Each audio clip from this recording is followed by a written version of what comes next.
အားလုံးပဲမင်္ဂလာပါ Saturday Insight ကနေပြီးကြိုဆိုပါရစေ။ဒီကနေ့နောက်ဆုံးရနိုင်ငံသားသတင်းတစ်ပုဒ်အနေနဲ့ American နဲ့ Iran ရဲ့စစ်ပွဲဆုံးသက်ရန်ကနေဦးသဘောတူညီချက်ရရှိခဲ့ပြီဆိုတဲ့အကြောင်းဖြစ်ပါတယ်။တောက်ကြနေမှာတော့တရားဝင်လက်မှတ်ရေးထိုးကြမှာဖြစ်ကြောင်းလည်းသိရပါတယ်။ American ပြည်ထောင်စုနဲ့ Iran နိုင်ငံတို့က၎င်းတို့ရဲ့ကြားမှာဖြစ်ပွားနေတဲ့စစ်ပွဲကိုဆုံးသက်ရန် American ဘက်မှ Iran နိုင်ငံအားပိတ်ဆို့ထားတဲ့အရေးယူများကိုရုပ်သိမ်းပေးရန်နဲ့ကမ္ဘာ့အရေးပါဆုံးရေကြောင်းလမ်းဖြစ်သည့် Hormuz ရေလက်ကြားကိုပြန်လည်ဖွင့်လှစ်ပေးရန်အကြံပြင်းမူပေါင်းတစ်ခုပေါ်သဘောတူညီမှုရရှိခဲ့ကြောင်းနှစ်နိုင်ငံအရာရှိများကယနေ့မှအတည်ပြုပြောကြားခဲ့ပြီးဖြစ်ပါတယ်။ဤကနေဦးသဘောတူညီချက်ကြောင့်ကမ္ဘာ့ဈေးကွက်မှာတော့ရေနံဈေးနှုန်းများတိကျကျဆင်းသွားခဲ့ပြီးတော့အီရန်ရဲ့နျူကလ িয়ার အစီအစဉ်နဲ့ပတ်သက်ပြီးကြီးမားတဲ့ကိစ္စရပ်များကိုတော့နောက်ပိုင်းဆွေးနွေးမှုများတွင်သာဆက်လက်ညှိနှိုင်းသွားမှာဖြစ်ကြောင်းချန်ထားရှိခဲ့တာဖြစ်ပါတယ်။ အမေရိကန်သမ္မတဒေါ်နယ်ထရန့်ကအီရန်အစ္စလာမစ်သမ္မတနိုင်ငံနဲ့သဘောတူညီချက်သည်အပြီးရရှိခဲ့ပြီဟုဝါရှင်တန်စံတော်ချိန်တနင်္ဂနွေနေ့9:30မိနစ်ခန့်က၎င်းရဲ့လူမှုကွန်ရက်စာမျက်နှာဖြစ်တဲ့ Truth Social Media ကနေရေးသားခဲ့တာဖြစ်ပါတယ်။သမ္မတရဲ့အဲ့ဒီသတင်းကြေညာချက်ကညှိနှိုင်းမှုများအတွင်းကြားဝင်ဆက်ပေးခဲ့သည့်ပါကစ္စတန်ဝန်ကြီးချုပ်ရှဘတ်ရှဘရစ်ကဒေသစံတော်ချိန်တင်လနေ့အစောပိုင်းကသဘောတူညီချက်တစ်ခုရရှိခဲ့ကြောင်းကြေညာပြီးမကြာမီမှာထွက်ပေါ်လာခဲ့ခြင်းဖြစ်ပါတယ်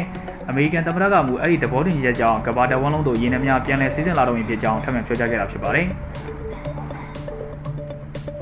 အဲ့ဒီသဘောတူညီချက်ကိုဖော်ပြတဲ့နားလည်မှုဆိုင်ရာမှတ်တမ်းများကိုတော့လာမယ့်တောက်ကြနေမှာဆွစ်ဇာလန်နိုင်ငံမှာတရားဝင်လက်မှတ်ရေးထိုးသွားမှာဖြစ်ကြောင်းသိရပါတယ်။လက်ရှိအချိန်ထိတော့သဘောတူမှုကြီးရဲ့အသေးစိတ်စည်းကမ်းချက်များကိုတော့ထုတ်ပြန်ထားခြင်းမရှိသေးပါဘူး။ဝန်ကြီးချုပ်ရှက်ဒရက်က၎င်းရဲ့လူမှုကွန်ရက်စာမျက်နှာတော်တစ်ဆင့်လက်ဘနွန်နိုင်ငံအပါအဝင်စစ်မျက်နှာအားလုံးကိုစစ်ရေးလှုပ်ရှားမှုများကိုချက်ချင်းရပ်တန့်ပြီးတော့ထာဝရအဆုံးသတ်ရန်သဘောတူညီခဲ့ကြောင်းဖော်ပြခဲ့တာဖြစ်ပါတယ်။လက်ဘနွန်နိုင်ငံကယခုချိန်ဆွေးနွေးညှိနှိုင်းမှုများတွင်အဓိကပိတ်ဆို့နေတဲ့ကိစ္စတစ်ရပ်ဖြစ်ခဲ့ပြီးတော့ပြီးခဲ့တဲ့ရက်သက်ပတ်တွင်ကအစ္စရေးနဲ့ Hezbollah တို့ကြားသမ္မတထရန့်နဲ့အခြားနိုင်ငံများ၏တိုက်ခိုက်မှုများရပ်တန့်ပေးရန်တောင်းဆိုချက်များကိုလုံးဝလစ်လျူရှုထားခဲ့ကြတာဖြစ်ပါတယ်။အီရန်ရဲ့အမြင့်ဆုံးအမျိုးသားရေးလုံခြုံရေးကောင်စီရဲ့အတွင်းရေးမှူးအဖွဲ့က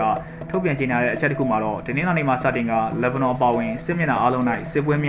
းစစ်ရေးလှုပ်ရှားမှုများကိုထာဝရအဆုံးသတ်ရမည်ဖြစ်ကြောင်းအတည်ပြုပြောကြားခဲ့တာဖြစ်ပါတယ်။အီရန်ရဲ့ဒုတိယနိုင်ငံသားဝန်ကြီးကာဆန်ကာရီပါဘာဒီကမူရက်60ကြာအပြစ်ခတ်ရစရေးကာလအတွင်းမှာတော့အီရန်ပေါ်ချမှတ်ထားတဲ့ပိတ်ဆို့အရေးယူမှုများကိုပယ်ဖျက်ပေးရန်အပါအဝင်ပုံမှန်ကျေပြည့်တဲ့သဘောတူညီချက်တစ်ခုအတွက်ဆက်လက်ညှိနှိုင်းသွားကြမည်ဖြစ်ကြောင်းပြောကြားခဲ့တာဖြစ်ပါတယ်။အီရန်ရဲ့နျူကလ িয়ার စီစဉ်နဲ့ပတ်သက်တဲ့ကိစ္စလည်းညှိနှိုင်းဆွေးနွေးမှုများမှာအလွန်ညှင်းပွားဝေရာနဲ့အခက်အခဲဖြစ်ရတဲ့အကြောင်းအရာတစ်ခုဖြစ်ပြီးတော့အဲ့ဒီကိစ္စတွေကလည်းနောင်လာမဲ့ဆွေးနွေးပွဲများတင်တာပြန်လည်ဆွေးနွေးဖြေရှင်းကြသွားမှာဖြစ်ကြောင်းတရားဝင်သတင်းရင်းများအရပြောကြားထားခဲ့ပြီးဖြစ်ပါတယ်။ American Iran ဆွေးနွေးပွဲတွင်ပါဝင်သူတူမဟုတ်ကြောင်း Israel ဘက်ကရခိုင်ကပြောကြားထားခဲ့ပေမဲ့ယခုသဘောတူညီချက်ကြေညာချက်ပေါ် Israel ဘက်ကတော့ယခုချိန်ထိတုံ့ပြန်မှုတစ်စုံတရာထုတ်ပြန်ထားခြင်းတော့မရှိသေးပါဘူး။နောက်ဆက်တွဲသတင်းအရဟော်မုတ်ရေလက်ကြားပြန်ဖွင့်လင်းတော့မြည်ဆိုတဲ့သတင်းဖြစ်ပါတယ်။သမ္မတထရန့်ကကမ္ဘာရေနံတဘာဝတန်းငွေရေးတင်ပို့မှုလမ်းကြောင်းဖြစ်တဲ့အီရန်ဘက်မှလာတော့ကြပိတ်ဆို့ထားခဲ့တဲ့ဟော်မုတ်ရေလက်ကြားကိုလာမယ့်တောက်ကြနေမှာပြန်လည်ဖွင့်လှစ်ပေးမိဖြစ်ကြောင်းနဲ့အီရန်စိတ်ကမ်းများအားအမေရိကန်ဘက်မှပိတ်ဆို့ထားသည့်လှုပ်ဆောင်ချက်များကိုလည်းချက်ချင်းရပ်တန့်ပေးရန်အမိန့်ပေးလိုက်ကြောင်းပြောကြားခဲ့ပါတယ်။ကမ္ဘာတဝန်းလုံးမှာတင်ပေါ်များတင်လို့ရဲ့အင်ဂျင်များကိုလက်ရှိစတင်လည်ပတ်လို့ရပါပြီ။ရေနံများလည်းပြန်လည်စီးဆင်းပါလေဆိုသမ္မတကရေးသားထားခဲ့တာဖြစ်ပါတယ်။အဲ့ဒီသတင်းကြောင့်ကမ္ဘာရေနံဈေးကွက်ကချက်ချင်းမင်းဈေးကျဆင်းမှုဖြစ်ပေါ်လာခဲ့ပြီးတော့တင်းနှင်းလာနေ့အစောပိုင်းကကုန်သွယ်မှုများတွင် Brent ရေနံစိမ်းဈေးနှုန်းမှာ400ခိုင်နှုန်းထိကျဆင်းခဲ့ပြီးဖြစ်ပြီးတော့အမေရိကန်ရဲ့ West Texas ပေါင်းစည်းရေးရေနံဈေးနှုန်းမှာလည်း4.600ခိုင်နှုန်းကျော်ထိကျဆင်းခဲ့တာဖြစ်ပါတယ်။ဒီချိန်ထဲမှာပဲအာရှဒေသရှိတဲ့ stock ဈေးကွက်များကတော့ဈေးနှုန်းများမြင့်တက်လာခဲ့ကြတာဖြစ်ပါတယ်။အမေရိကန်ရခိုင်အစိုးရအဖွဲ့မှနိုင်ငံရေးဌာနပြောခွင့်ရှိသူမက်သရူမီလာကာမူကသမ္မတထရန့်ကစစ်ပွဲမစတင်မီကရရှိခဲ့တဲ့အခြေအနေတိုင်းပြန်လည်ရရှိနိုင်တဲ့အတွက်အီရန်နိုင်ငံကအလွန်အမင်းအပေးအယူများပြုလုပ်ပေးခဲ့ကြောင်းဝေဖန်ပြောကြားခဲ့ပါတယ်။နျူကလ িয়ার အစီအစဉ်ကိစ္စကိုဘယ်တော့မှပြန်လည်ဆွေးနွေးဖြေရှင်းနိုင်မှာမဟုတ်တော့ကြောင်းကျွန်တော်တို့သိရှိရပါတယ်။ဒါပေမဲ့အီရန်အနေနဲ့ကမ္ဘာစီးပွားရေးကိုဖန်ဆီးထားခြင်းအပြင်အမေရိကန်စီမှလိုချင်တာများရအောင်လုပ်နိုင်ကြောင်းကမ္ဘာကိုပြသလိုက်ပြီလို့မီလာကာကဆိုခဲ့တာဖြစ်ပါတယ်။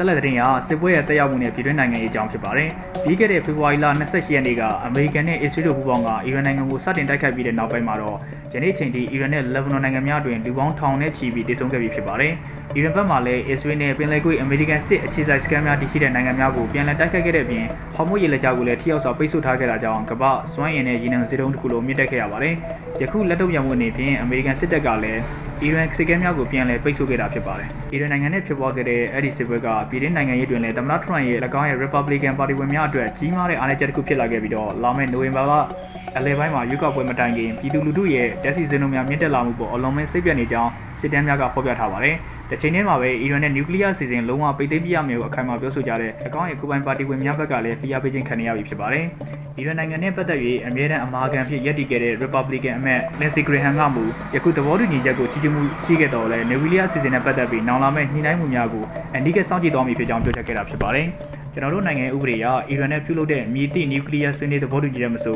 လွတ်တော်သို့တင်ပြပြီးပြန်လည်စစ်ဆေးကမေးခွန်းဆုံးဖြတ်ဖြစ်ပါတယ်။ဤအဆင့်သို့ရောက်ရှိလာစေရန်ကျူးပန်းသူများအားလုံးကိုလည်းဂုဏ်ပြုကြောင်းသူကဆိုခဲ့ပါတယ်။သမ္မတထရန့်က၎င်းရဲ့ပထမသမ္မတသက်တမ်းတွင်မှာတော့2015ခုနှစ်ကဒီမိုကရက်တစ်သမ္မတဘာရက်အိုဘားမားညှိနှိုင်းခဲ့တဲ့ နိုင်ငံပေါင်းစုံပါဝင်တဲ့အီရန်သဘောတူညီချက်မှာအမေရိကန်ကိုနှုတ်ထွက်စေခဲ့ပြီးဖြစ်ပါတယ်။အဲ့ဒီအချိန်ကသဘောတူညီချက်အရအီရန်နဲ့နျူကလ িয়ার လုပ်ငန်းများကိုကန့်သတ်က